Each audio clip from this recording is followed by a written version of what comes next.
Что изменилось в этом году в системе здравоохранения нашей республики? Повысилось ли качество медицинской помощи населению? Что делается в этом направлении? Об этом мы сегодня поговорим с министром здравоохранения республики Эдуардом Бутпо. Эдуард Валерьянович, здравствуйте. Добрый день. Известно, что в этом году у нас в республике были проведены ряд мероприятий, связанных с улучшением качества оказания медицинской помощи населению. Это диспансеризация детского населения и открытие республиканского сосудистого центра. Насколько важны эти мероприятия для всех нас? Во-первых, огромное спасибо, что пригласили сегодня в студию. Давно мы не находились здесь, в студии Абхазского телевидения. Очень приятно, что мы снова здесь можем говорить о тех проблемах, которые есть, и о тех вызовах системы здравоохранения Республики Абхазия. Действительно, масштабная диспансеризация, которая была проведена на территории Республики Абхазия детскому нашему населению, она такая проводилась впервые. Вы знаете, уже многократно мы говорили о том, что какое количество детей было осмотрено, школьного возраста, дошкольного возраста. 27 928 детишек были осмотрены коллегами из Российской Федерации, из федеральных центров научных, которые приехали сюда, прикомандированы были благодаря помощи Российской Федерации, при помощи Минздрава Российской Федерации. Головным учреждением, который приехал в Республику Абхазия, курировал все направление, это Федеральный центр здоровья детей, который базируется в городе Москве, находится под непосредственным руководством Минздрава Российской Федерации, и потом уже профильные региональные коллеги приезжали тоже для оказания помощи в диспансеризации. Были много специалистов, мы уже многократно об этом говорили, много было репортажей, были офтальмологи, неврологи, очень много других специальностей, педиатры, хирурги. И достаточно объемная была проведена колоссальная работа по выявлению той патологии, которую мы даже и не могли предположить. Поэтому вторым этапом были проведены телемедицинские консультации с федеральными центрами Российской Федерации, были отправлены детишки на лечение, кого-то на оперативное лечение, кто-то был отправлен на коррекцию терапии в ведущие российские клиники. Поэтому колоссальная работа была проведена. Вы знаете, что все это было при поддержке нашего президента Бадыры Журабовича Гумба. Поэтому вот вся эта работа, она была сделана в течение 4 месяцев. И я считаю, что это и в будущем надо продолжать. И у нас совершенно есть новые направления, которые мы хотим также развивать в сфере здравоохранения. Планируется ли еще диспансеризация, может быть, уже нашими силами? Та диспансеризация, которая была проведена, она показала свои результаты, и надо в этом направлении и двигаться не только в детском направлении, и во взрослом направлении. У нас есть планы по онкологической диспансеризации, это у женщин маммография, скрининги, и у взрослого населения также мы говорим, что это крайне необходимо. Да, это финансово емко, это затратно, но это крайне необходимо нашей республике для того, чтобы наше население было здоровое. Это наш основополагающий принцип. Ну вот диспансеризация, которая была начата 12 февраля, она, по-моему, продолжалась до начала июня, да? Вот удалось предотвратить какие-то такие страшные заболевания у детей? Да, вы знаете, вот были такие диагнозы, сейчас я не буду говорить пофамильные и так далее, которые, допустим, детишки не знали, что и их родители также не знали, что есть определенные сложности, но благодаря помощи в диспансеризации эти все вопросы были сняты, потому что они были вовремя выявлены, вовремя направлены в федеральные центры и проконсультированы, кто-то даже прооперирован.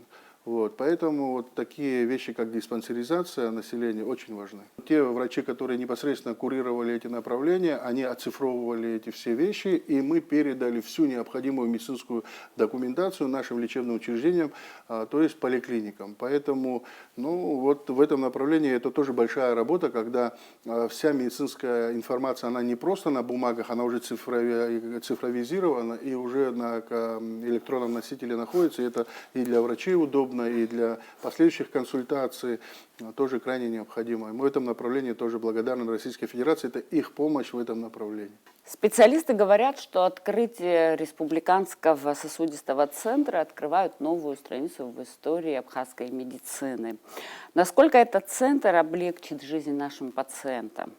Уже облегчил. Вы знаете, действительно, когда открылся республиканский сосудистый центр, когда пошли первые пациенты, которым крайне необходимо было проводить те или иные медицинские обследования, вы сами видели репортажи, когда с критической ишемией конечностей первый пациент, которому грозила ампутация, если не сделать ампутацию, то грозила гангрена. Вот эта вся ситуация, и была спасена жизнь, спасена конечность, спасена жизнь.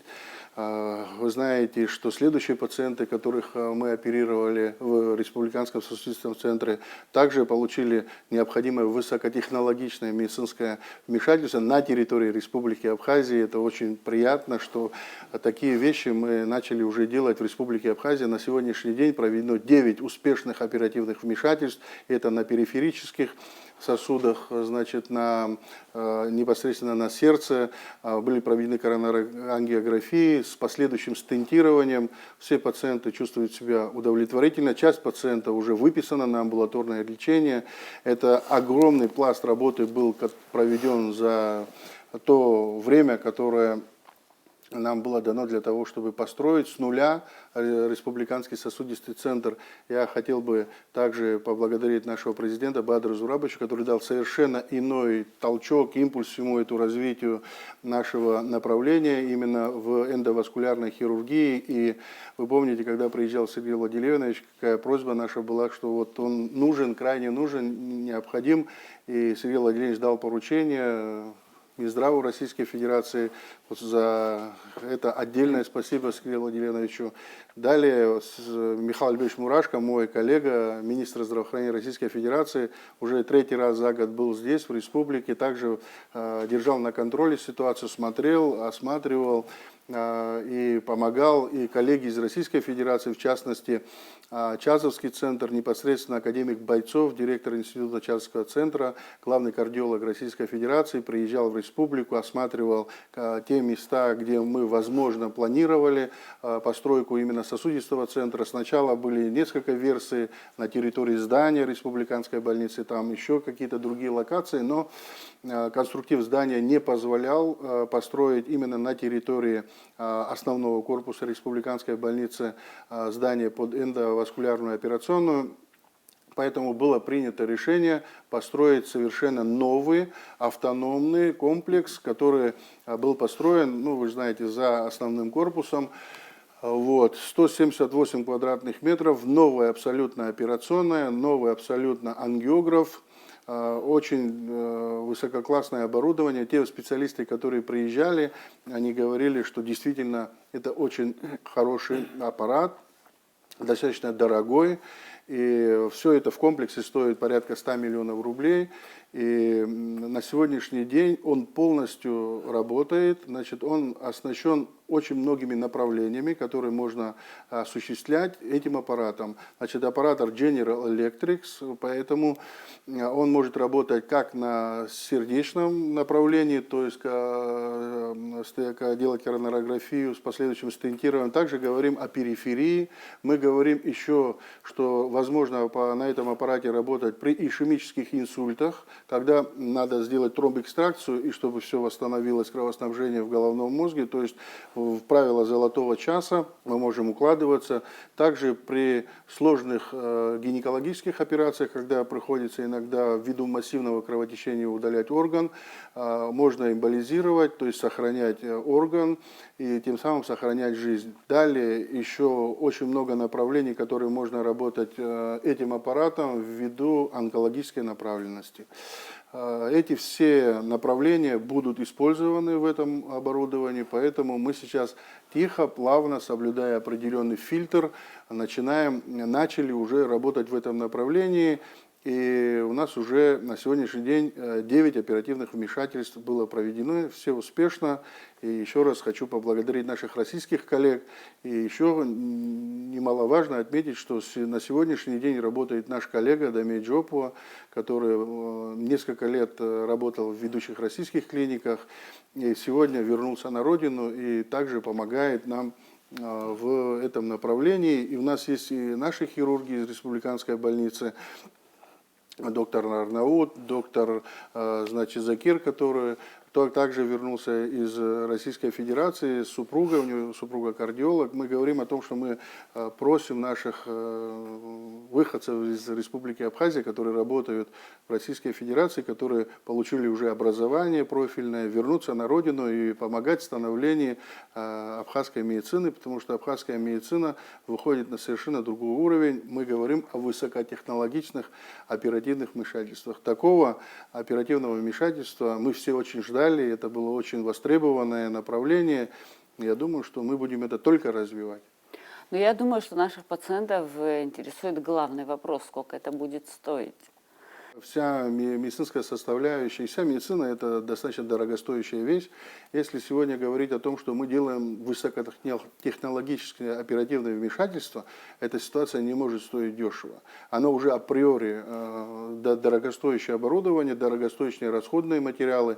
Мы в 21 веке не можем на коленке оперировать и делать какие-то сложные операции. Для того, чтобы делать сложные операции, нужно, во-первых, дорогостоящее оборудование, во-вторых, компетенция врачей, которые будут работать на этом оборудовании, плюс расходные материалы, которые необходимы для того, чтобы этот аппарат работал. Но если мы говорим о коронарографии, допустим, если не будет расходных материалов, сделал коронарографию и не поставив стенты, пациенту не станет легче. Поэтому это большая комплексная работа, она финансово емкая работа. На данный момент все медицинские вмешательства происходят бесплатно.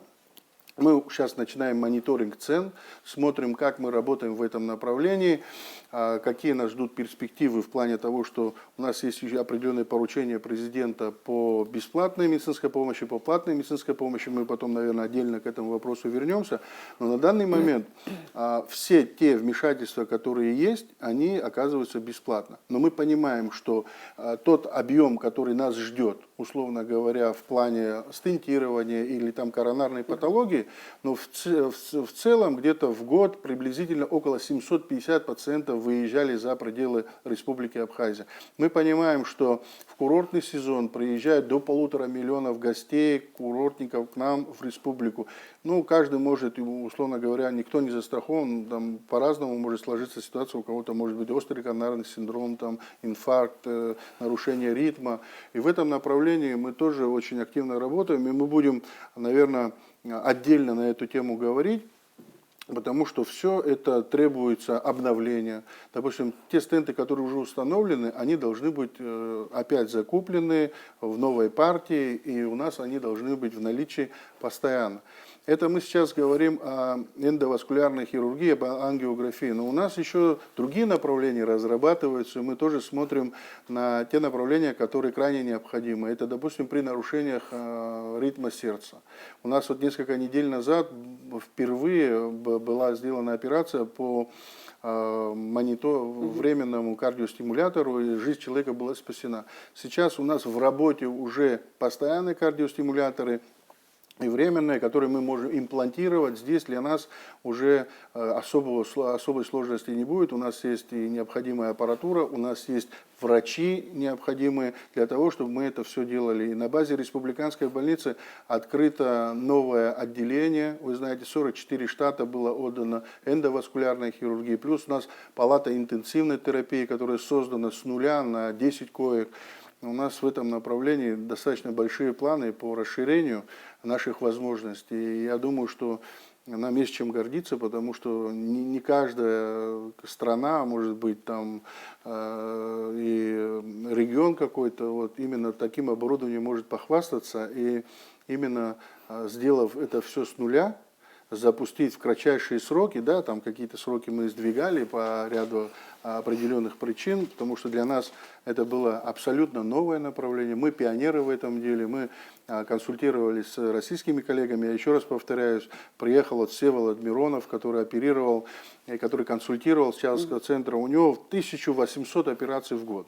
Один из ведущих хирургов в этом направлении Российской Федерации. Приехал помощник генерального директора, Олег, от Чазовского центра, это помощник академика Бойцова. И все это знание, и передовые технологии, которые есть в Российской Федерации, они сегодня уже применены у нас в республике, и это направление будет развиваться. Ну, мы можем же предположить, что цены в любом случае будут ниже, чем в Российской Однозначно. Федерации. Однозначно. Вы уже затронули вопрос о мониторинге цен, тарифов. Вот президент Бадра Гумба поставил перед Министерством здравоохранения несколько задач. Давайте остановимся на них вот по пунктам. Первое – это подготовить план повышения эффективности здравоохранения. Что включает в себя этот план и на какой стадии разработки вы находитесь? Значит, вот по поручению президента от 27 августа 2025 года один из указов, значит, это подготовить перечень медицинского оборудования, который остро необходим для доукомплектования наших лечебных учреждений. Значит, на самом деле большой объем работы был проведен, все необходимые данные мы собрали и отправили в кабинет министров и Бадре Зурабовичу. Сумма идет в среднем приблизительно о 873 миллиона рублей. Это говорим о дооснащении наших всех республиканских лечебных учреждений. Мы это вот делаем там остро нуждающиеся, потому что есть вещи, которые очень сильно дорогостоящие. Мы говорим о том, что нам нужно крайне необходимо то или иное оборудование. В этом направлении уже объем информации обработан и отправлен главе государства. Вот. Что касательно... О каких оборудованиях? А там вот, большой перечень. У каждого... УЗИ, диагностика, да, УЗИ, томография. Да, абсолютно. Рентгены. Там, допустим, есть оборудование, которое устарело уже в наших лечебных учреждениях. Есть вещи, которые уже сделано, там, допустим, много обновлено. Ну вот я, если хотите, я могу так быстро, вот коротко сказать о том, что было сделано, допустим, за ближайшее время. Вот по поручению президента, вы знаете, целый год, а может чуть больше, не работала КТ в Гудаутской ЦРБ. Да?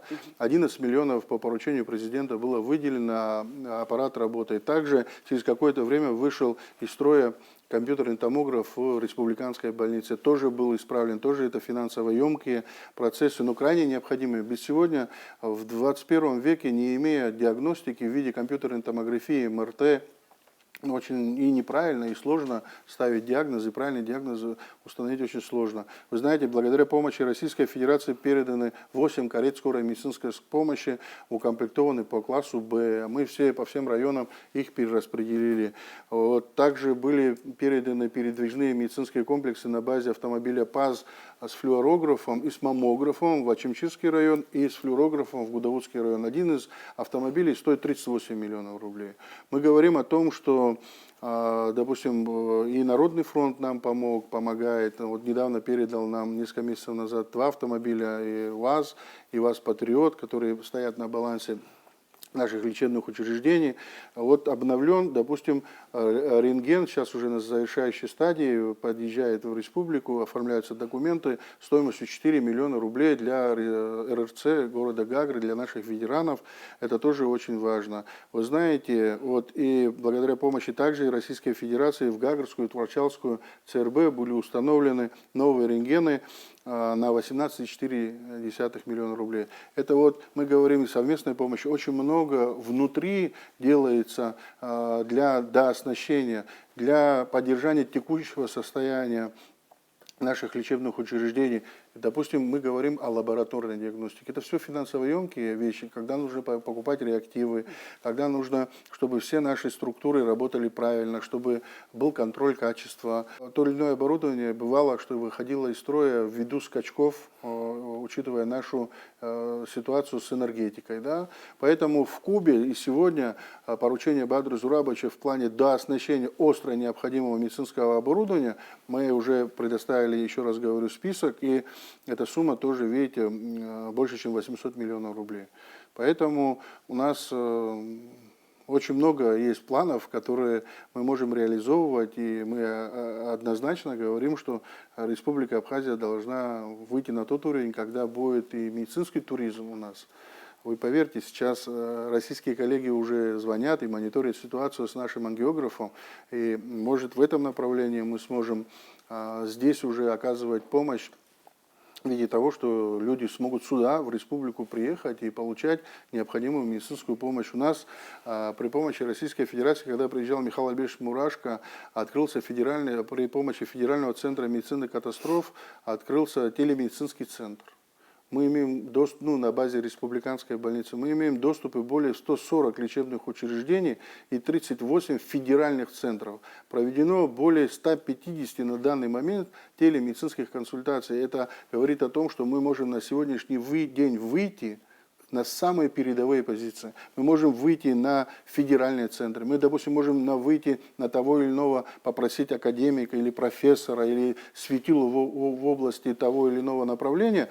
И у нас эти механизмы работают. Это очень круто, потому что не каждая страна, я не знаю, какая еще страна имеет такие доступы именно в Российскую Федерацию, но нам вот все это организовано, и мы пользуемся всеми этими благами для спасения жизни, для установления правильного диагноза, для какой-то корректировки сложных ситуаций. Вы знаете, вот сейчас недавно были сложные ситуации, когда одновременно 5 пациентов к нам поступало в лечебное учреждение, и все пациенты параллельно были консультированы по телемедицинским консультациям с российскими центрами, и все назначения наших коллег были правильны.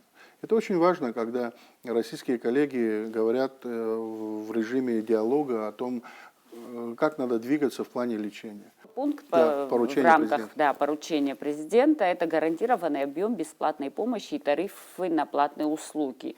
Но я знаю, что в Министерстве здравоохранения об этом уже идет речь, уже год. Ну и за 30 лет, мне кажется, уже пора это все привести в порядок. На какой стадии вы находитесь?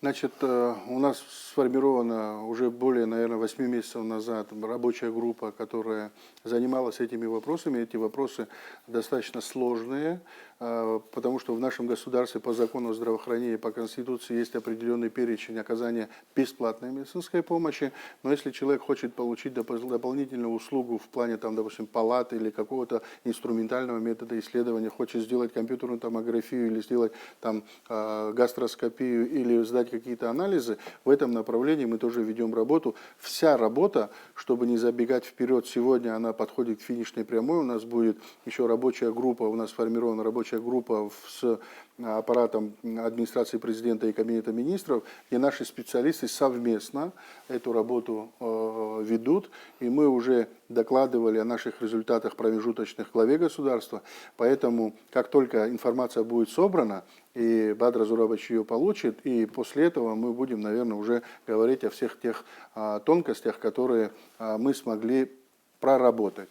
Но на самом деле, помимо объема гарантированной медицинской помощи и платных медицинских услуг, если можно так чуть-чуть вперед забегая сказать, что мы с научным исследовательским институтом организации цифровизации здравоохранения Российской Федерации на протяжении более, по-моему, года мы уже нормативную документацию им отправляли, и у нас уже практически на финише есть, значит, такое понимание, как стратегическое планирование, значит, системы здравоохранения Республики Абхазия на 26-е и 30-е годы.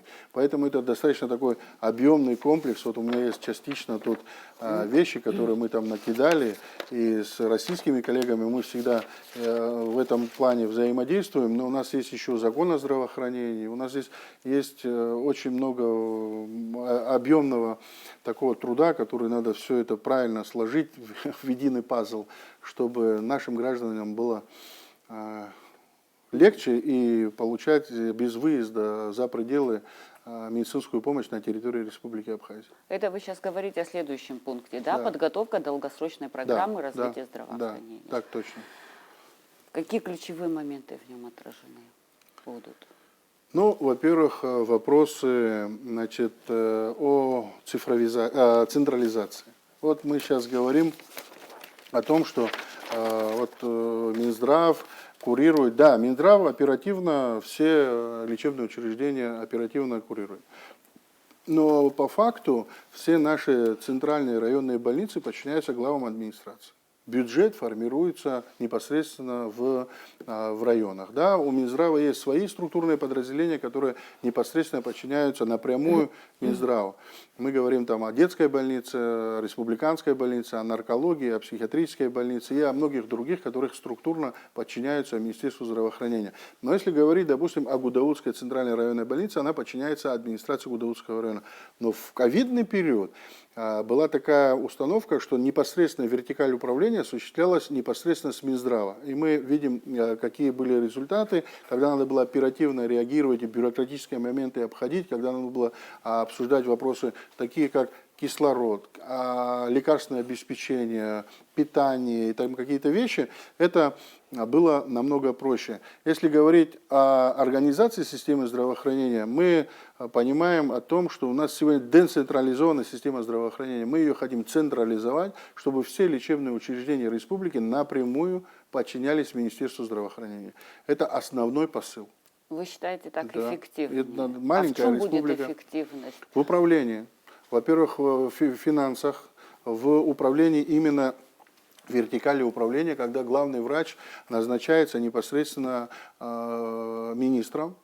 Мы сегодня говорим о том, что в других структурах у нас по согласованию с администрацией. Но это какие-то такие вещи, которые, ну, допустим, еще примеры, горючие смазочные материалы, покупка лекарственных препаратов, ну, и весь комплекс вопросов, которые на месте в администрации не могут принять без непосредственно решения от Минздрава.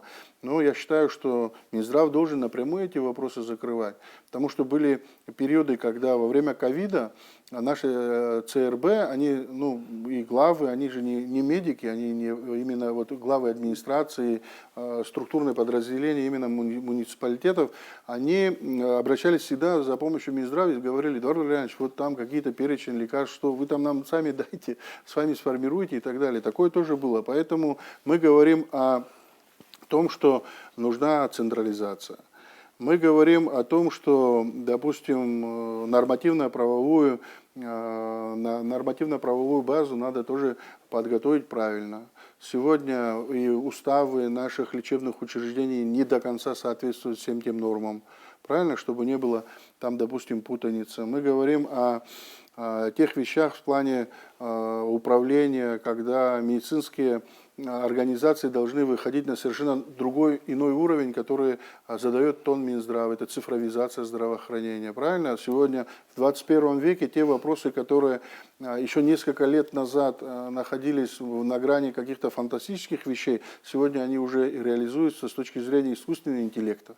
Медицина идет вперед очень крупными шагами, поэтому есть вещи, которые мы, как профильные специалисты, медики, как организаторы здравоохранения, понимаем, куда надо идти, потому что мы часто взаимодействуем с коллегами из Российской Федерации. Вот я, допустим, с коллегами, с очень многими мы ездим на всевозможные конгрессы и конференции в Российскую Федерацию. Вот сейчас мы в октябре месяце, буквально 22-23, с большой делегацией ездили на Конгресс национального здравоохранения Российской Федерации.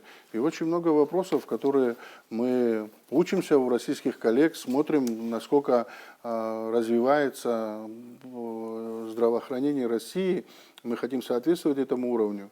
Вот буквально вчера, могу вот похвастаться, это я еще никому не говорил, была заявка от АДИОР СНГ и Евразии.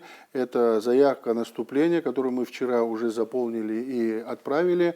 Выходил главный онколог на связь Российской Федерации, это Дмитрий Каприн, директор института Герцена. Вот, ассоциация директоров центров и институтов онкологии и рентгенологии стран СНГ и Евразии, куда входит Российская Федерация, Беларусь, Казахстан, Киргизия, Узбекистан, Таджикистан, Монголия. И сейчас мы отправили заявку на вступление, я думаю, нам ее одобрят, и Республика Абхазия будет также в состав этой ассоциации входить. Разве это плохо? Какие возможности это дает? Ну, во-первых, это обмен опытом, это специалисты, это ты погружаешься во все эти процессы, когда общаешься с ведущими мировыми практиками и спикерами в этой области. Вы понимаете, общаться и говорить о том, что мы хотим развивать медицину и не используя передовой опыт, и можно где-то и личный опыт коллег, когда ты можешь приехать, поприсутствовать на тематических мероприятиях, на оперативных вмешательствах. Ну, это же очень серьезно, и нам очень приятно, что мы вот вступаем в эти все ассоциации, и будет Республика Абхазия представлена на таких очень масштабных мероприятиях, когда флаг Республики Абхазия будет стоять на столе, где очень много государств присутствует в медицинской сфере. Мне очень приятно лично. Это все хорошо, Эдуард Валерьянович, но вот вы говорили об искусственном интеллекте. А какой искусственный интеллект? Мы еще не решили проблему очередей в кабинет УЗИ. Как эту проблему решить, сделать или по записи, как во всех цивилизованных странах пришел, записался спокойно, не тратя ни свое время, ни время Вы абсолютно врача. правы. Мы сейчас не говорим о том, что у нас все так хорошо, идеально. У нас, помимо того, что мы идем вперед, у нас есть плюс, у нас есть минусы. И мы эти минусы абсолютно точно признаем и не прячемся от них. И об этих минусах тоже очень много можно поговорить. Наш девиз каждый день делать маленький плюс и идти вперед. Поэтому из этих минусов мы хотим делать плюсы. Значит, что касательно платных услуг, когда будут все эти инструменты работать правильно, тогда мы получим необходимое для пациента тоже качество оказания медицинских услуг, когда он может выбирать. Мы говорим о искусственном интеллекте, если посмотреть вообще мировые практики, большие вложения, которые есть. Я вам сейчас такую маленькую вещь расскажу. Вот мы были сейчас на Конгрессе национального здравоохранения, секцию вел Михаил Альбертович Мурашко, министр здравоохранения, и также спикером был Герман Оскарович Греф, это руководитель Сбера Российской Федерации. Колоссальные вообще финансовые вложения вкладываются именно в медицинскую сферу IT. Колоссальные средства вкладываются в искусственный интеллект, именно в модернизацию системы здравоохранения, такие как расшифровку персональных данных именно по рентгену, по компьютерному томографу. Есть определенные вещи, когда уже искусственный интеллект в плане кольца, там он показывает определенные гемодинамические показатели. Есть уже, я сам даже был, если честно, удивлен, есть определенные экраны, куда подходишь и по твоему лицу могут с помощью искусственного интеллекта сказать о тех болевых точках, которые тебя сегодня беспокоят. Это настолько запредельная вещь для нашего самосознания сегодня, когда мы говорим, что у нас есть очереди, когда у нас может выключиться свет в определенное исследование, да, и мы говорим, что мы с этими всеми вызовами должны быть защищены. И вот та совершенно другая реальность, которая сегодня есть в мировой практике, я думаю, что когда-то мы к этому тоже придем. Просто мы сегодня еще не на такой ступени переходной, понимаете? Но все должно контролироваться человеком. Вот это основное. Потому что если искусственный интеллект отдать просто его как бесконтрольный, тогда это будет очень серьезное, я думаю, упущение. Если вы хотите поговорить, это очень сложная тема, очень интересная. Я думаю, нашим телезрителям будет абсолютно интересно. У нас есть определенные наработки, и у нас есть определенные свои какие-то небольшие, но тоже видения. Если вы пригласите, мы с большим удовольствием придем, расскажем именно тематически, что мы видим, как мы общаемся и как вообще медицина в передовых странах развивается в этом направлении. Ну, если у вас есть такое желание, мы можем об этом поговорить в программе «Пациенты» и сделать отдельную передачу. Пожалуйста, мы вообще только за. У меня вот, наверное, такой завершающий вопрос. Вот вы приглашаете специалистов, наших соотечественников, которые работают в Российской Федерации. Ну, многие жалуются, молодые специалисты, что приезжают сюда на работу, и их не берут в госучреждения, не могут они устроиться. Ну, как так получается? Вот как быть с этим? Те, которые жалуются, поверьте мне, вот я один из тех, кто начал всегда и говорил, и начал это делать, чтобы наши молодые коллеги, мы практически все друг друга знаем, и чтобы они возвращались на родину. Если какие-то вопросы есть в трудоустройстве, я всегда на рабочем месте, всегда можно ко мне обратиться, мы всегда ищем решение всех сложных вопросов. Есть определенные кадровые моменты, где нету, допустим, ставок. Есть направления, которые мы хотим сегодня развивать, такие узкопрофильные направления, которые крайне нам необходимы. У нас, да, были случаи, когда на местах отказывали руководители, но потом, после того, как они ко мне обратились, все мы нашли, все места, и люди сегодня работают. Это тоже не легкая проблема. Если сказать о том, что вот пришел человек, за 5 минут мы можем трудоустроить, это тоже не так. Но я считаю, что молодые специалисты, которые уже окончили российские вузы и получили там практику, вот они должны приезжать и устраиваться, и работать. Да? Эта ситуация тоже нами признается как сложная, поэтому если какие-то есть вопросы у наших коллег, которым отказали в тех или иных районах или в тех или иных главных наших лечебных учреждениях, пожалуйста, приходите в Минздрав, будем персонально с каждым встречаться и стараться решать эти вопросы. Эдуард Валерьянович, я благодарю вас за беседу. Спасибо, что нашли время и ответили на наши вопросы. Спасибо вам.